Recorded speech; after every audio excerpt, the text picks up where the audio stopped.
Nah, makanya bagaimana untuk memecahkan ini biar tidak berseberangan dengan apa yang dimaksud musyrik itu apa? Ya ahlal kitabi wal musyrikin apa? Kita guru, aku pakai kalimat yang sederhana yang sering dipakai masyarakat tentang mengatakan kata syukur.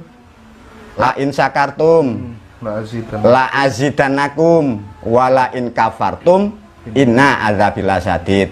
Bahasa ele-ele aneh. Siapa yang mau bersyukur akan ditambahi nikmatnya. Siapa yang tidak bisa bersyukur, azabnya semakin pedih. Di sini ada kata yang penting syukur. Kalau mbah aku ngomong syukur, ini orang mana? Bahasa mana? Syukur. Jawa. Jawa. Tapi kalau sudah saya tulis di kitab Al-Quran, la in syakartum, kenapa kok katanya milik orang Arab? 5, 4, 3, 2, 1, 0.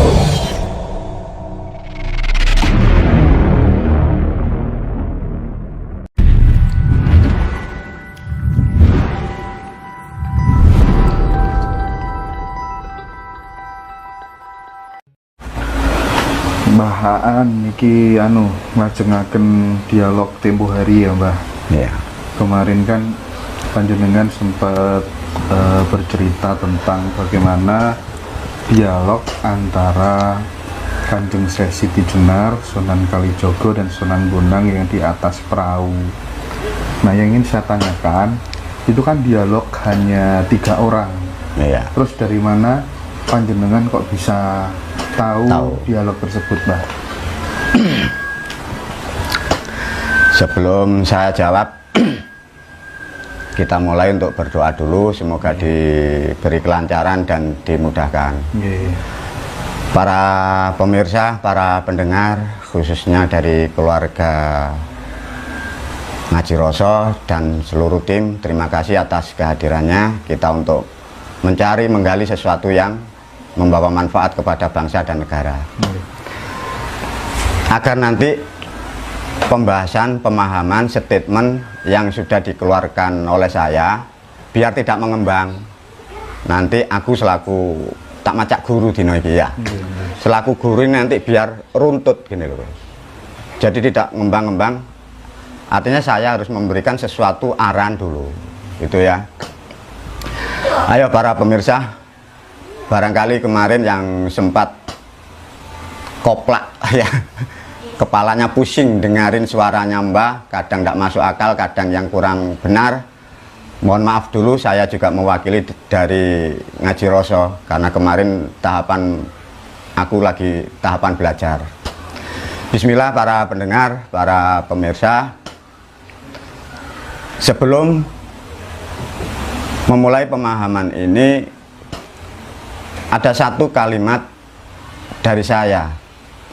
Ke depan nanti saya tidak bisa memberi banyak apa yang diharapkan para pendengar.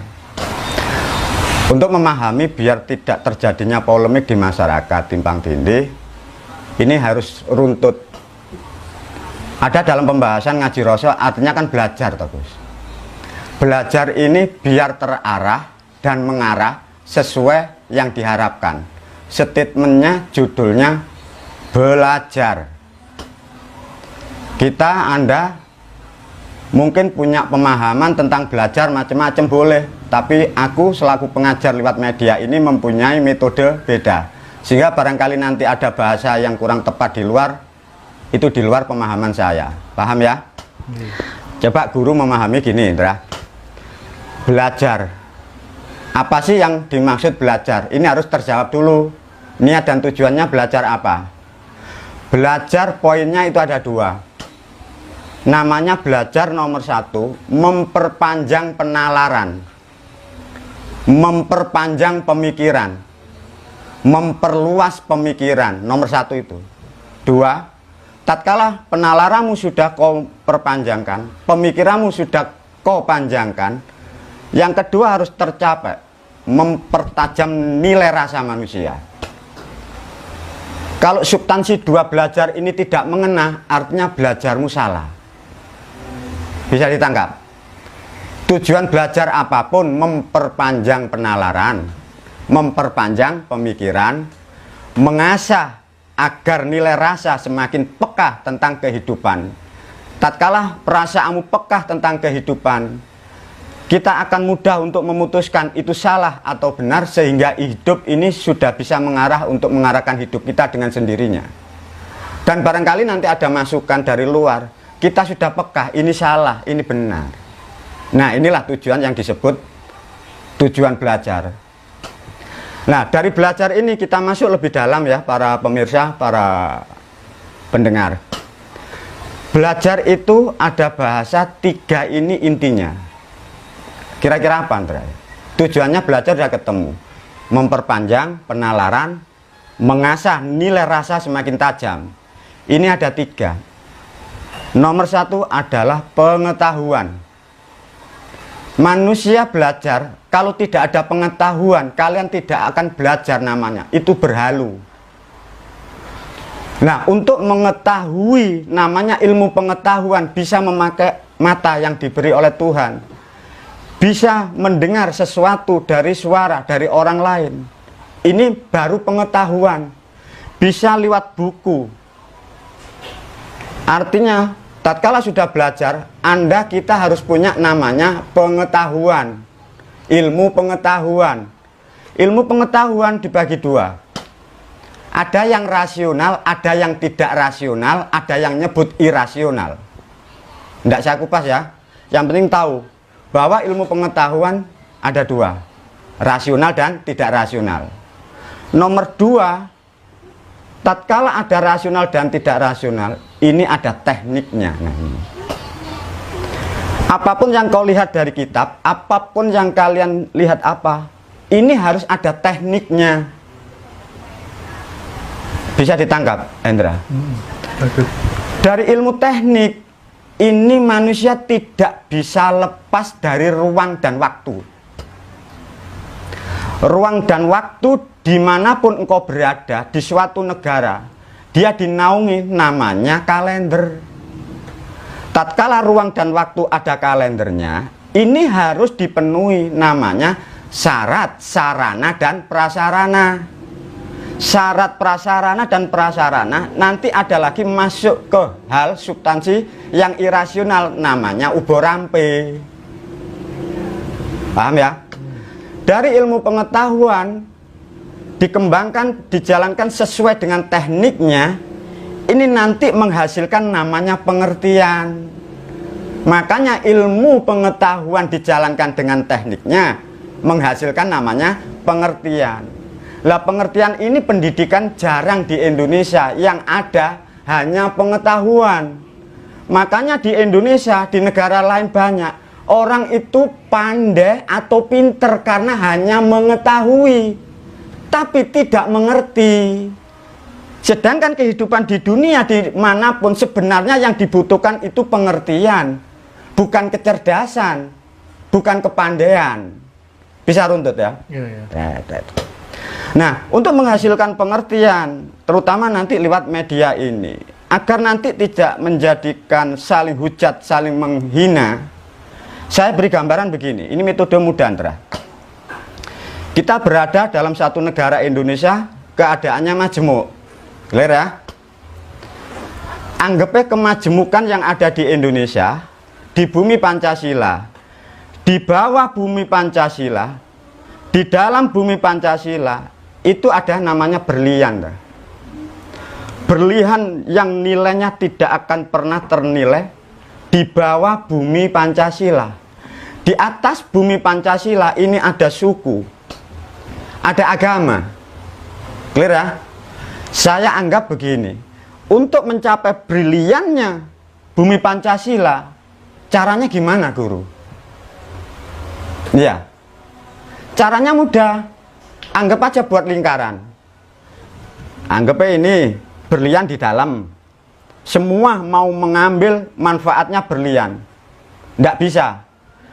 Ada lingkaran A, B, C, D, E, F, G.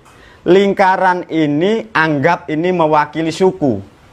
Anggap mewakili agama. Anggap mewakili keyakinan. Karena dari keyakinan beragama Islam, dia tidak ada berkah dari bumi Pancasila. Letakkan dulu keyakinanmu. Dari Hindu mengharapkan kemuliaan dari bumi Pancasila, mungkin belum dapat kemuliaan. Letakkan keyakinanmu dulu. Sama, Hindu, Kristen, Buddha. Letakkan dulu. Sekarang dari lingkaran suatu agama atau keyakinan atau suku, saya anggap nilai atau saya bendakan. Anggapnya Islam itu punya cangkulnya. Bisa dinalar ya. Oke. Hei wong Islam, muslimin, kalian ingin mulia, ingin makmur di bumi Pancasila. Taruh kitabmu, taruh pemikiranmu, taruh keyakinanmu. Mana cangkulmu? Nasrani, taruh kitabmu, taruh Injilmu. Kalau ingin makmur di bumi Pancasila, mana linggismu? Bisa ditangkap. Agama yang lain punya perabot alat apa? Kumpulkan, diem. Saya galikan. Kira-kira nyaman enggak? Makanya di sini intinya begini.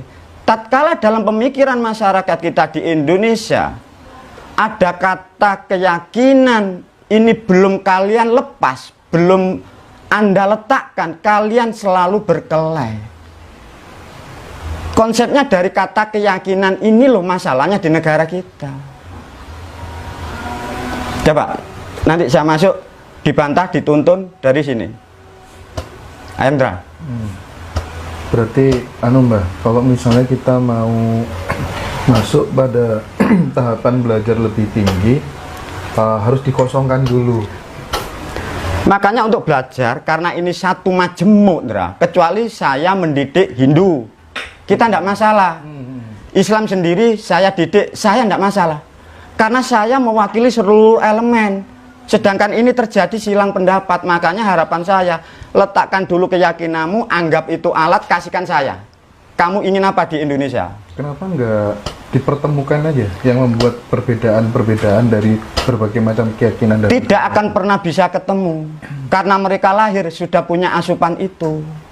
Kenapa nggak dididik ke arah dalam aja supaya ketemu? Tidak akan pernah bisa, karena sudah bersinggungan sejak zaman kita belum lahir. Tapi kan kalau misalnya dibawa ke ranah dalam diri gitu, kebenaran mikrokosmos kita sendiri, kan banyak itu yang tidak akan bisa. Mungkin kalau 1-2 orang bisa, anggapnya tokoh Hindu, tokoh Buddha, tokoh Islam bisa. Nah maksud saya, yang golongan yang tidak bisa itu, kenapa tidak diarahkan seperti tokoh-tokoh itu yang Nah, artinya saya paham. Artinya udah mendalam gitu, Mbak. Maumu kan orang-orang pakar mempengaruhi yang di bawah. Sedangkan kurikulum ini loh berjalan liar. Iya. Tapi kan secara substansi sebenarnya bisa ketemu. Sebenarnya bisa. Saya hanya membahas di sisi ini sampai ke depan. Mungkin yang saya benahi atau yang saya beri pengetahuan, Kristen yang di Jawa, Islam yang di Jawa. Hindu clear, Buddha clear.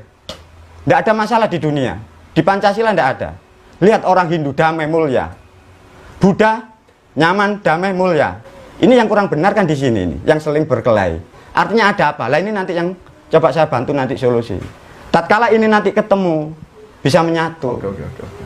Nah, baru kalau kita nanti sudah memahami tatkala pikiran ditaruh, keyakinan ini diletakkan, baru mau menggali ini dari ilmu tadi, pengetahuan diajarkan dengan tekniknya agar menghasilkan sesuatu yang disebut pengertian. Clear?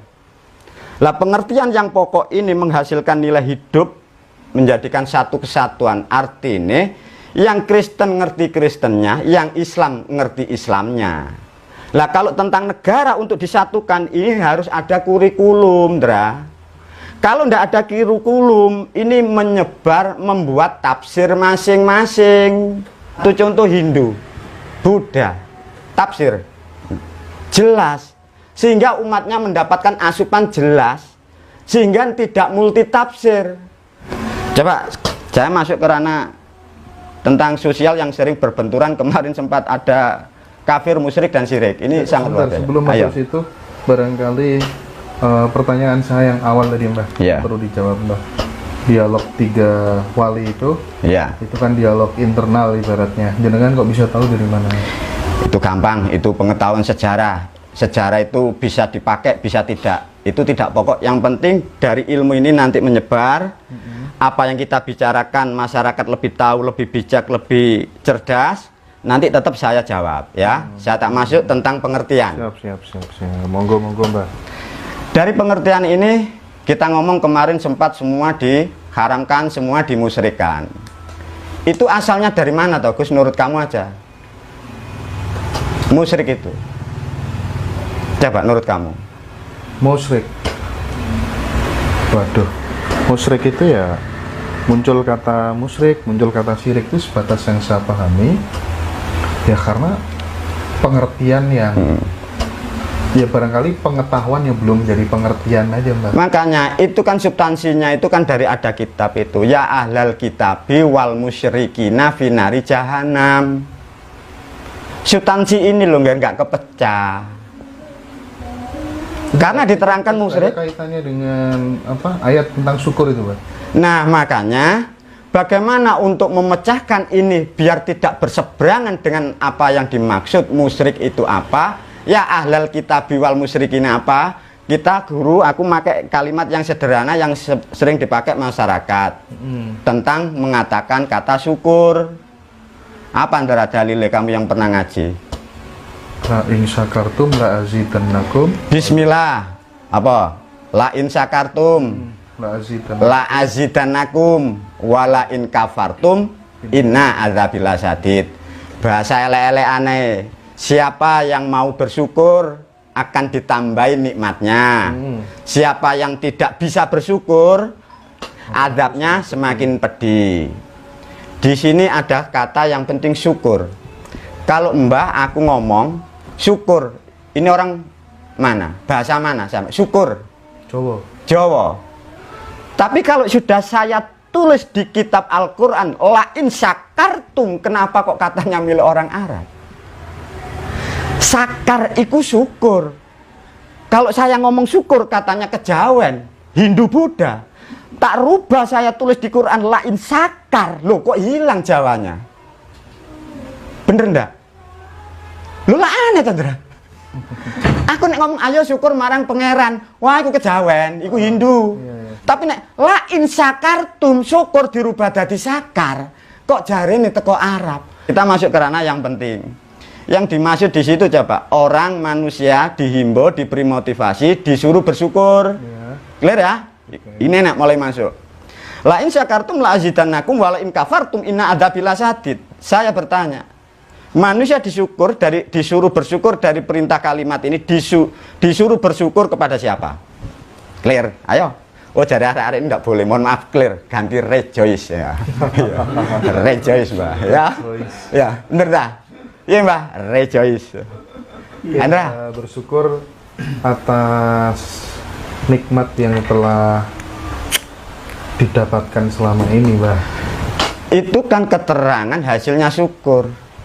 Aku Mbak guru tanya, disuruh bersyukur kepada siapa? Ngono lho. Menurut kamu aja. Kalau kalian membaca di kitabmu, la in syakartum la azidannakum wa la in kafartum inna adzabil sadid, disuruh bersyukur kepada siapa? Kepada siapa, Pak?